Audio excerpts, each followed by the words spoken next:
Beowulf, Chapter 9.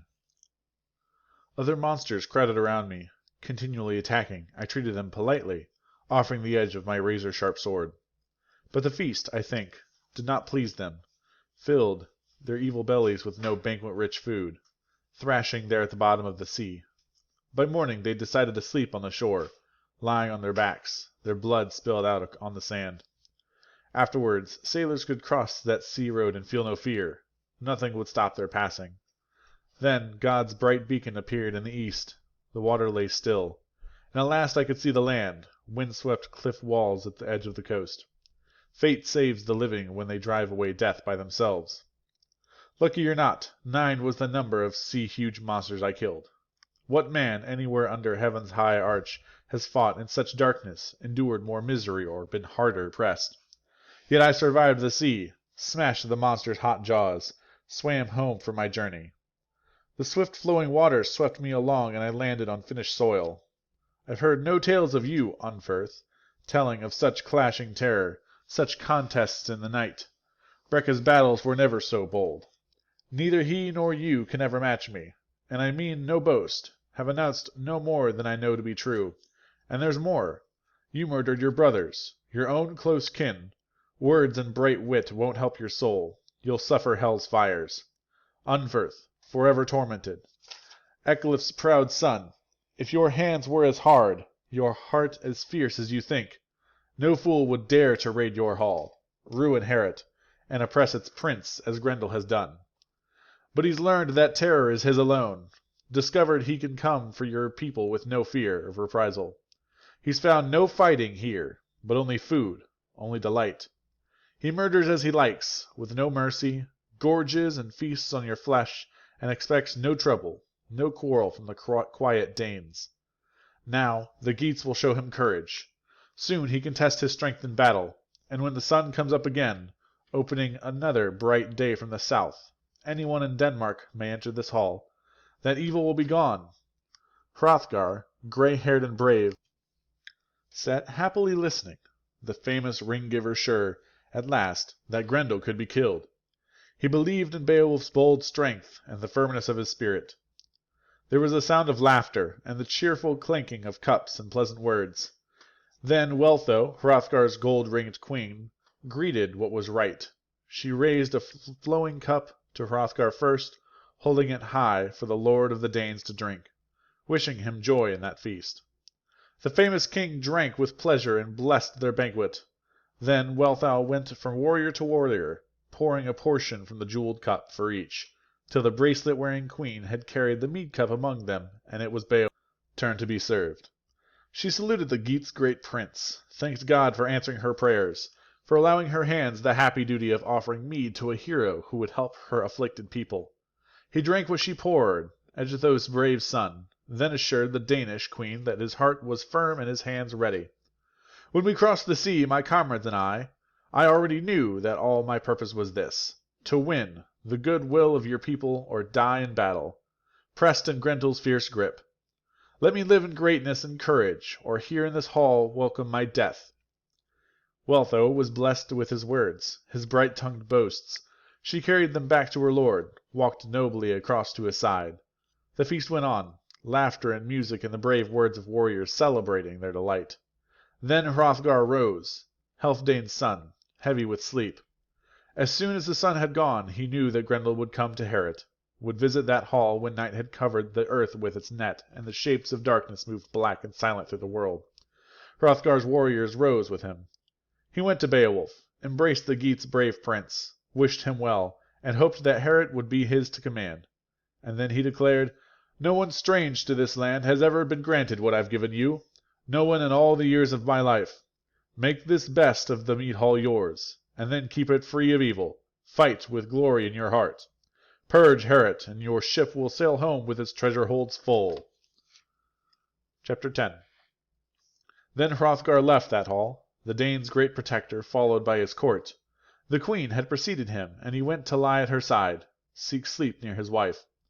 It was said that God himself had set a sentinel in Heorot, brought Beowulf as a guard against Grendel, and a shield behind whom the king could safely rest.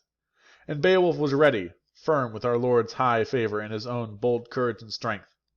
He stripped off his mail shirt, his helmet, his sword hammered from the hardest iron, and handed all his weapons and armor to a servant, ordered his war gear guarded till morning. And then, standing beside his bed, he exclaimed, "Grendel is no braver, no stronger than I am. I could kill him with my sword. I shall not, easy as it would be. This fiend is a bold and famous fighter, but his claws and teeth scratching at my shield, his clumsy fists beating at my sword blade, would be helpless. I will meet him with my hands empty, unless his heart fails him, seeing a soldier waiting, weaponless, unafraid. Let God in his wisdom extend his hand where he wills, reward whom he chooses." Then the Geats' great chief dropped his head to his pillow, and around him, as ready as they could be, lay the soldiers who had crossed the sea at his side, each of them sure that he was lost to the home he loved, to the high-walled towns and the friends he had left behind, where both he and they had been raised. Each thought of the Danes murdered by Grendel in a hall where Geats and not Danes now slept. But God's dread loom was woven with defeat for the monster, good fortune for the Geats. Help against Grendel was with them, and through the might of a single man they would win. Who doubts that God in his wisdom and strength holds the earth forever in his hands? Out in the darkness the monster began to walk. The warriors slept in that gabled hall where they hoped that he would keep them safe from evil, guard them from death till the end of their days was determined, and the thread should be broken. But Beowulf lay wakeful, watching, waiting, eager to meet his enemy, and angry at the thought of his coming. Chapter 11. Out from the marsh, from the foot of misty hills and bogs, bearing God's hatred, Grendel came, hoping to kill anyone he could trap on his trip to High Heorot. He moved quickly through the cloudy night, up from his swamp land, sliding silently toward the gold-shining hall. He had visited Hrothgar's home before, knew the way, but never, before nor after that night, found Heorot defended so firmly, his reception so harsh. He journeyed, forever joyless, straight to the door, then snapped it open, tore its iron fasteners with a touch, and rushed angrily over the threshold. He strode quickly across the inlaid floor, snarling and fierce. His eyes gleamed in the darkness, burned with a gruesome light. Then he stopped, seeing the hall crowded with sleeping warriors, stuffed with rows of young soldiers resting together, and his heart laughed. He relished the sight, intended to tear the life from those bodies by morning. The monster's mind was hot with the thought of food and the feasting his belly would soon know. But fate, that night, intended Grendel to gnaw the broken bones of his last human supper. Human eyes were watching his evil steps, waiting to see his swift, hard claws. Grendel snatched at the first Geat he came to, ripped him apart, cut his body to bits with powerful jaws, drank the blood from his veins and bolted him down, hands and feet. Death and Grendel's great teeth came together, snapping life shut. Then he stepped to another still body, clutched at Beowulf with his claws, grasped at a strong-hearted, wakeful sleeper, and was instantly seized himself, claws bent back as Beowulf leaned up on one arm. That shepherd of evil, guardian of crime, knew at once that nowhere on earth had he met a man whose hands were harder. His mind was flooded with fear, but nothing could take his talent and himself from that tight, hard grip. Grendel's one thought was to run from Beowulf, flee back to his marsh and hide there. This was a different Heorot than the hall he had emptied. But Hygelac's follower remembered his final boast and, standing erect, stopped the monster's flight, fastened those claws in his fists till they cracked, clutched Grendel closer. The infamous killer fought for his freedom, wanting no flesh but retreat, desiring nothing but escape. His claws had been caught. He was trapped. That trip to Heorot was a miserable journey for the writhing monster. The high hall rang, its roof boards swayed, and Danes shook with terror. Down the aisles the battle swept, angry and wild. Heorot trembled, wonderfully built to withstand the blows, the struggling great bodies beating at its beautiful walls, shaped and fastened with iron, inside and out, artfully worked. The building stood firm.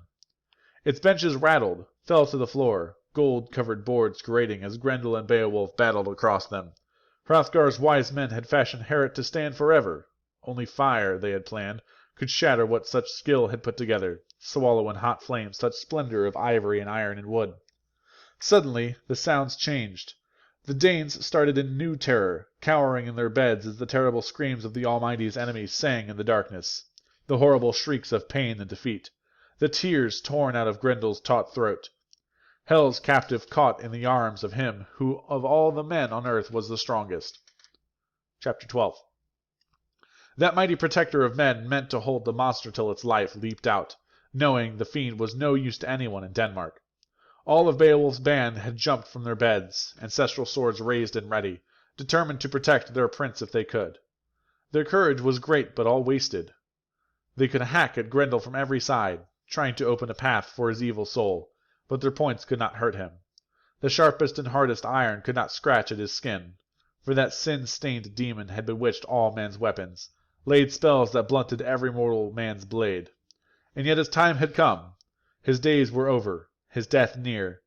Down to hell he would go, swept groaning and helpless to the waiting hands of still worse fiends.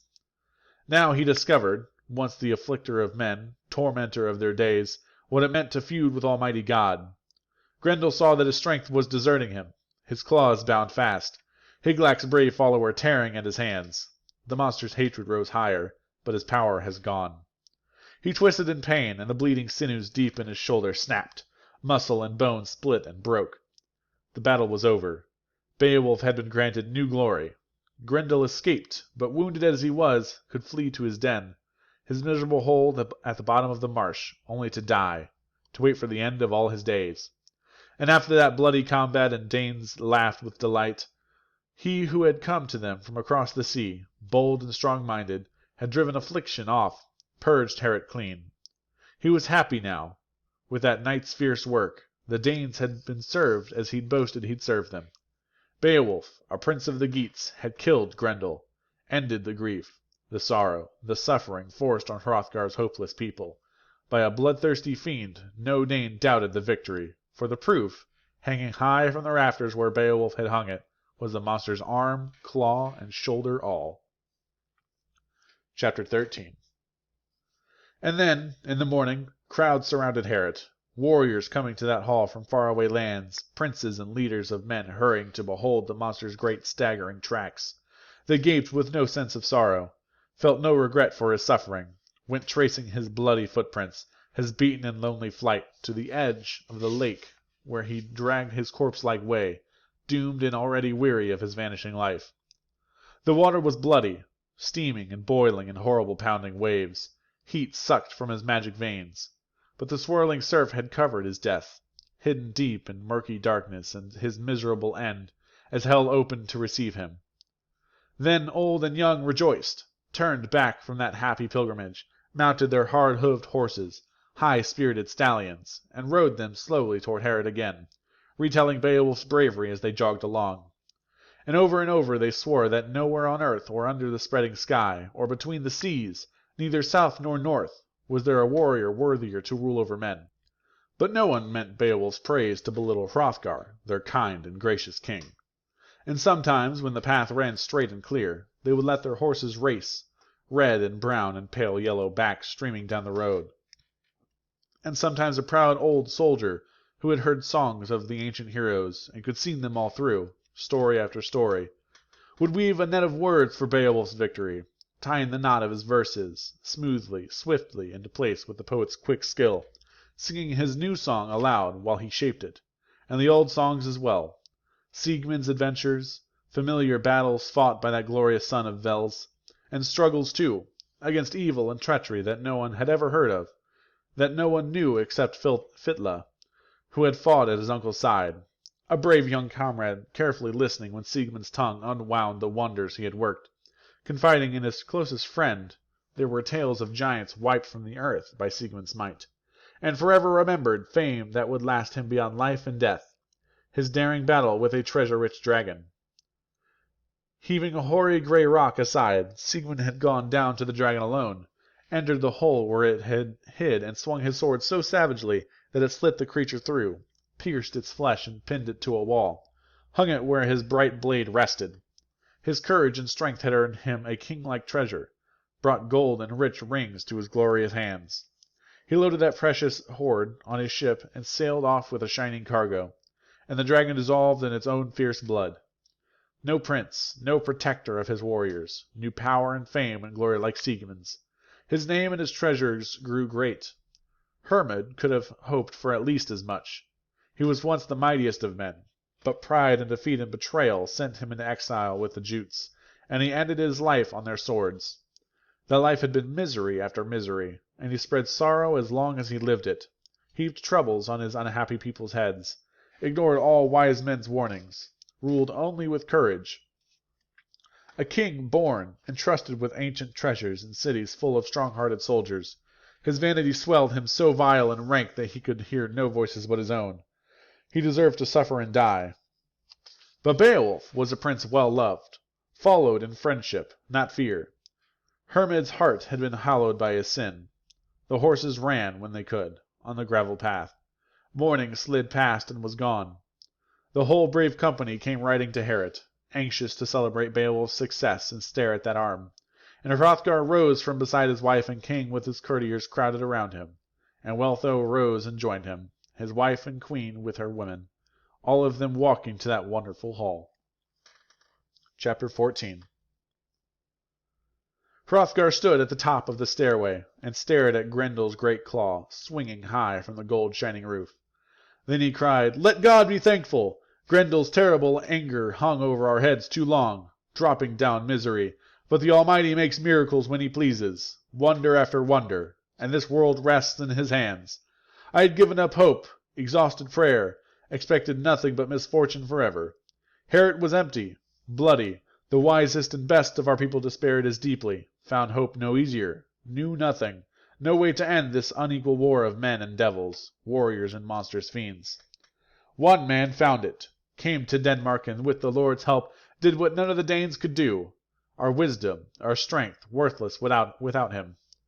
The woman who bore him, whoever, wherever, alive now or dead, knew the grace of the God of our fathers, was granted a son for her glory and his. Beowulf, best of soldiers, let me take you to my heart, make you my son too, and love you, preserve this passionate peace between us. And take, in return, whatever you may want from whatever I own. Warriors deserving far less have been granted as much given gifts and honored, though they fought no enemy like yours. Glory is now yours forever and ever. Your courage has earned it. And your strength. May God be as good to you forever, as he has been good to you here." Then Beowulf answered, "What we did was what our hearts helped our hands to perform. We came to fight with Grendel, our strength against his. I wish I could show you, here in Heorot, his corpse stretched on this floor.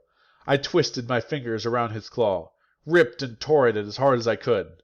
I meant to kill him right here, hold him so tightly that his heart would stop, would break, his life spill on this floor. But God's will was against me. As hard as I held him, he still pulled free and ran, escaped from this hall with the strength fear had given him. But he offered me his arm and his claw, saved his life, yet left me that prize. In pain even so willingly for his freedom, he still fled with nothing but the end of his evil days, ran with death pressing at his back, pain splitting his panicked heart, pulling him step by step into hell. Let him burn in torment, lying and trembling, waiting for the brightness of God to bring him his reward." Unferth grew quiet, gave up quarreling over Beowulf's old battles, stopped all his boasting once everyone saw proof of that prince's strength, Grendel's huge claw swinging high from Hrothgar's mead hall roof, the fingers of that loathsome hand ending in nails as hard as bright as steel. So hard, they all said, that not even the sharpest of swords could have cut it through, broken it off the monster's arm and ended its life, as Beowulf had done armed with only his bare hands. Chapter 15. Then the king ordered Heorot cleaned and hung with decorations. Hundreds of hands, men and women, hurried to make the great hall ready. Golden tapestries were lined along the halls, for a host of visitors to see and take pleasure in. But that glorious building was bent and broken, its iron hinges cracked and sprung from their corners all around the hall. Only its roof was undamaged when the blood-stained demon burst out of Heorot, desperately breaking Beowulf's grip, running wildly from what no one escapes, struggle and writhe as he will. Wanting to stay, we go, all beings here on God's earth, wherever it is written that we go, taking our bodies from death's cold bed to the unbroken sleep that follows life's feast. Then Hrothgar made his way to the hall. It was time, and his heart drew him to the banquet. No victory was celebrated better by more or by better men and their king. A mighty host and famous, they lined the benches, rejoicing. The king and Hrothulf, his nephew, toasted each other, raised mead cups high under Herod's great roof, their speech courteous and warm. King and people were one. None of the Danes was plotting then, no treachery hid in their smiles. Healfdene's son gave Beowulf a golden banner, a fitting flag to signal his victory, and gave him, as well, a helmet, and a coat of mail, and an ancient sword. They were brought to him while the warriors watched. Beowulf drank to those presents, not ashamed to be praised, richly rewarded in front of them all. No ring-giver has given 4 such gifts, passed such treasures through his hands with his grace and warmth that Hrothgar showed. The helmet's brim was wound with bands of metal, rounded ridges to protect whoever wore it from swords swung in the fiercest battles, shining iron edges in hostile hands. And then the protector of warriors, lord of the Danes, ordered 8 horses led to the hall, and into it 8 steeds with golden bridles. One stood with a jeweled saddle on its back, carved like a king's war-steed it was. It had carried Hrothgar when that great son of Healfdene rode to war, and each time carried him whenever the fighting was most fierce, and his followers had fallen. Then Beowulf had been honored by both the gifts Hrothgar could have given him, horses and weapons. The king commanded him to use them well. Thus that guardian of Denmark's treasures had repaid a battle fought for his people by giving noble gifts, had earned praise for himself from those who tried to know the truth. Chapter 16.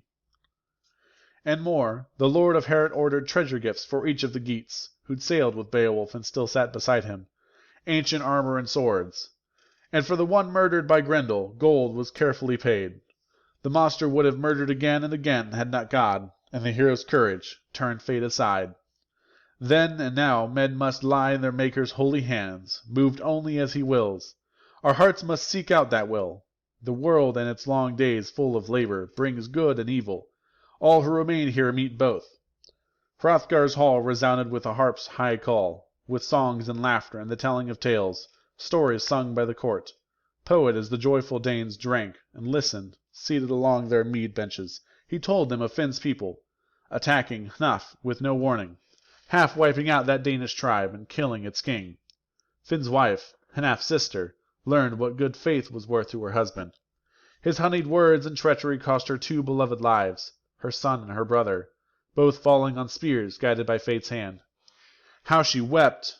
And when morning came she had reason to mourn, to weep for her dead, her slaughtered son, and the bloody corpse of his uncle, both the men she most dearly loved, for whose love she could trust to protect her.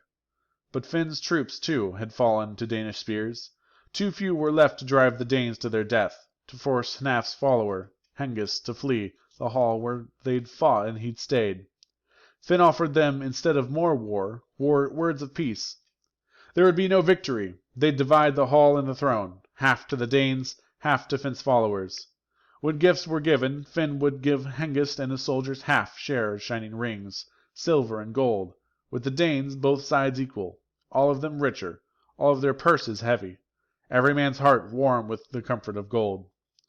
Both sides accepted peace and agreed to keep it. Finn swore it with solemn oaths. What wise men had written was his word as well as theirs.